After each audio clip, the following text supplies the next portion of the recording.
Hello दोस्तों, कैसे हैं आप सब लोग। एम्प्लॉयमेंट ट्रांसफ़र को लेके एक नया अपडेट आया है।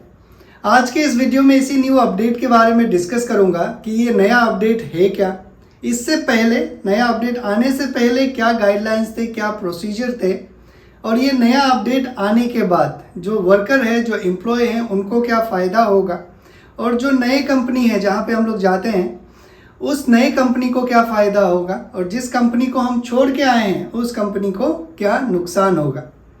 और ये जो नया अपडेट है सिर्फ उन लोगों के लिए एप्लीकेबल होगा जिनका एम्प्लॉयमेंट 9 जून 2022 के बाद ट्रांसफ़र हुआ है। जिन लोगों का 9 जून 2022 से पहले ट्रांसफ़र हुआ है उन लोगों के लिए ये नया अपडेट एप्लीकेबल नहीं होगा। इसके पीछे क्या लॉजिक है उसके बारे में भी डिस्कस करेंगे। इस नए अपडेट को जानने से पहले जो पुराना क्या गाइडलाइन था, प्रोसेस क्या था, उसको समझते हैं तो अपने आप हमें पता चल जाएगा कि नया अपडेट है क्या। एम्प्लॉयमेंट ट्रांसफ़र के लिए हमें कोई एक नया कंपनी ढूंढना पड़ता है जिनके पास हम कांटेक्ट करते हैं, वो हमें अपना जॉब ऑफर देता है कि वो हमें रिक्वेस्ट सबमिट करता है। इसके बाद कुछ एलिजिबिलिटी क्राइटेरिया है, अगर वो हम फुलफिल करते हैं तो ऑटोमेटिकली डायरेक्टली ट्रांसफ़र हो जाता है बिना पुरानी कंपनी के अप्रूवल का। और कुछ क्राइटेरिया ऐसे हैं जिसमें कंपनी का अप्रूवल लेना पड़ता है।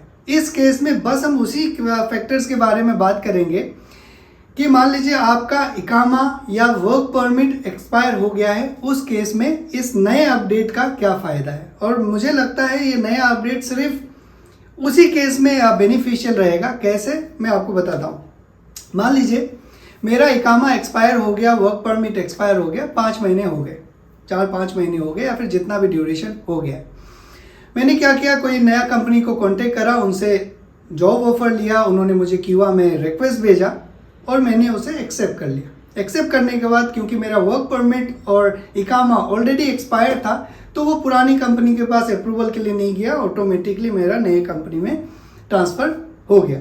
जब मैं एक्सेप्ट कर लूँगा ट्रांसफ़र रिक्वेस्ट, इसके बाद कुछ प्रोसेस होंगे और उस कंपनी वाले को, नए कंपनी वाले को प्रोसेस करना पड़ेगा और फीस पे करने पड़ेंगे।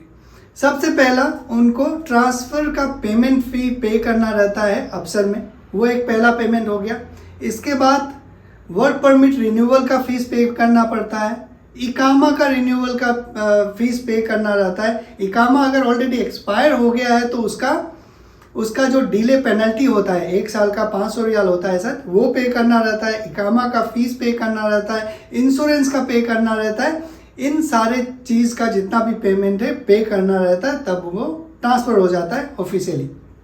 ओके, ऑफिशियली ट्रांसफ़र तभी हो जाता है जब वो ट्रांसफ़र फ़ी पे करते हैं क्यूआ में, तो आपका अफसर में अपना नाम नई कंपनी का रिफ्लेक्ट हो जाता है। यहाँ पे मैंने आपको कुछ अमाउंट्स बताए हैं, कौन कौन सा, ट्रांसफ़र फ़ी, वर्क परमिट का रिन्यूअल फ़ी, अगर इकामा एक्सपायर है तो उसका डिले पेनल्टी, और इकामा रिन्यूअल का फ़ी, इंश्योरेंस का फ़ी, इन 5 फ़ी आपको पे करना रहता है। इस नए अपडेट में ये बताया गया है कि जो भी पेमेंट है, किस तरह का पेमेंट, जैसे कि इकामा अगर आपका रिन्यू नहीं हुआ है, ओके, 2 साल के बाद अगर मान लो इकामा एक्सपायर हो गया, मेरा 5 महीने का इकामा एक्सपायर हो गया था, जैसा मैंने आपको एग्जाम्पल दिया, तो उस 5 महीने का जो इकामा रिन्यूअल का फीस है वो पे करेगा कौन, पुरानी कंपनी। अगर इकामा का डिले पेनल्टी है इकामा रिन्यूअल का, तो वो पेमेंट कौन पे करेगा, वो पुरानी कंपनी पे करेगा। नया कंपनी को नहीं पे करना है, नया कंपनी को सिर्फ वही पेमेंट पे करना है जो उनके लिए एप्लीकेबल है, जैसे कि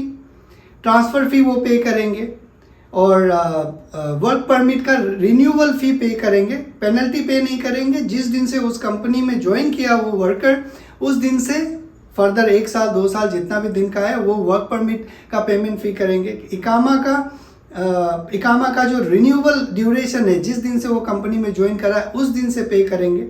बाकी जो इकामा रिन्यूअल का जो पेनल्टी है, जो 500 रियाल पर ईयर लगता है, वो पे नहीं करेगा। उस ड्यूरेशन तक जो इकामा एक्सपायर हुआ है वो पे नहीं करेगा, वो सारे पुरानी कंपनी पे करेंगे। अब तक ये सारे फीस जो 9 जून से पहले जिनका भी ट्रांसफ़र हुआ है, उन सारे लोगों का जो फीस है वो नए कंपनी पे करते थे।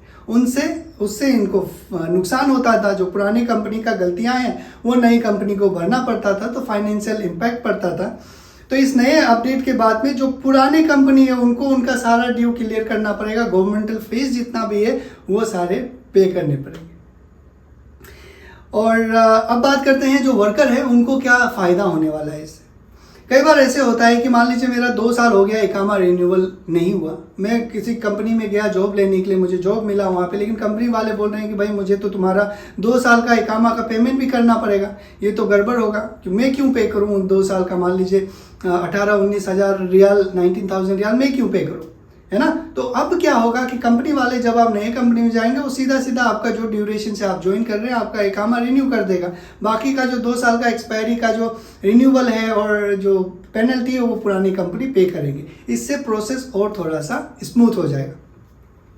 अब मैं आपको एक बार और बताता हूं कि वो 9 जून से पहले का क्यों उन्होंने कहा है कि नहीं एप्लीकेबल होगा ये नई गाइडलाइन, क्योंकि ये गाइडलाइन शायद 9 जून के बाद ही एप्लीकेबल है और 16 को शायद पब्लिश हुआ है, तो लगभग 5 से 6 दिन हो चुके हैं।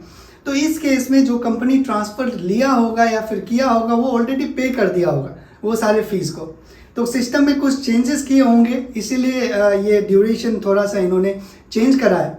तो अगर आप 9 तारीख से पहले अगर आपका ट्रांसफ़र हुआ है तो आपकी नई कंपनी पे करेंगे वो सारे फीस। अगर 9 तारीख के बाद हुआ है तो जो नया कंपनी है, जिनको नया कंपनी का जो पेमेंट उनका लायबल है वही पे करेंगे, बाकी जो पुराना ड्यू है वो पुराने कंपनी पे करेंगे। तो ये था अपडेट। ओके, मैं उम्मीद करता हूँ आपको समझ में आया होगा, थोड़ा सा विजुअलाइज कीजिए।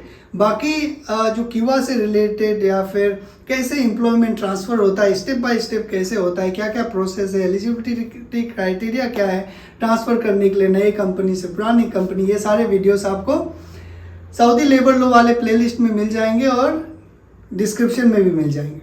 बहुत सारे लोग मुझे जब मैं सऊदी लेबर लॉ से रिलेटेड कुछ भी वीडियो पोस्ट करता हूँ तो कमेंट में बोलते हैं कि मेरा कॉन्ट्रैक्ट इतना ड्यूरेशन का है, मैं टर्मिनेट कर रहा हूँ, मुझे क्या इम्पैक्ट होगा, नहीं होगा, क्या एंड ऑफ सर्विस क्या होगा, मुझे कितना पेनल्टी देना पड़ेगा, ये सारे सवाल पूछते हैं। लेकिन मेरे लिए वो थोड़ा सा चैलेंजिंग ये हो जाता है कि जब तक वो कॉन्ट्रैक्ट में नहीं पढ़ूंगा तब तक कैसे बता पाऊँ, क्योंकि कॉन्ट्रैक्ट में क्या टर्म्स एंड कंडीशन लिखा हुआ वही आपके लिए एप्लीकेबल होगा। अगर आपको लगता है कि ऐसा कुछ कॉम्प्लेक्स सिनेरियो है तो आप मुझे ईमेल करिए अपना कॉन्ट्रैक्ट, कुछ पर्सनल डिटेल है तो उसको हाइड भी कर सकते हैं आप, नो प्रॉब्लम। मैं उसको पढ़ के कोशिश करूंगा कि 3-4 दिन के अंदर आपको रिवर्ट बैक करूं। मेरा ईमेल आईडी आपको अबाउट पेज में मिल जाएगा, ठीक है। तो आज के लिए बस इतना ही, आप लोग अपना ख्याल रखिए। Thank you very much.